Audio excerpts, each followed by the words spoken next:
দুষ্টু বাচ্চা যখন ঘুরতে আসে। দূর চাঁদের মাথা, এই জন্য বড়দের সাথে না ঘুরতেই আসতেনি। বড়রা একা একা গল্প করছে আর আমাকে এখানে বসিয়ে দিয়ে চলে গেল। আমি যে কি করি?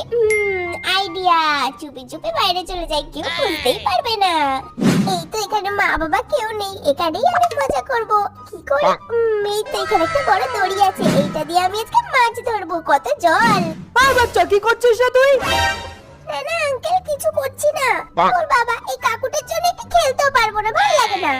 যা, পুকুরে তো শেষ হয়ে গেল, এবার যে কি করি? এই আন্টিটার কাছে কত চিংড়ি পকোড়া। চুপি চুপি পকোড়াটা নিয়ে পালিয়ে যাই বাবা। এই তো অনেক পকোড়া হয়ে গেছে, এবার মজা করে চিংড়ির পকোড়া খাবো। কি মজা! তুই আমার সাথে তো খেলার মতো কেউ নেই, কি যে করি এখন আমি? আইডিয়া, কলিং বেল বাজিয়ে পালিয়ে যাবো। টিং টিং টিং টিং। হাই কে রে? দাঁড়া তোর হচ্ছে।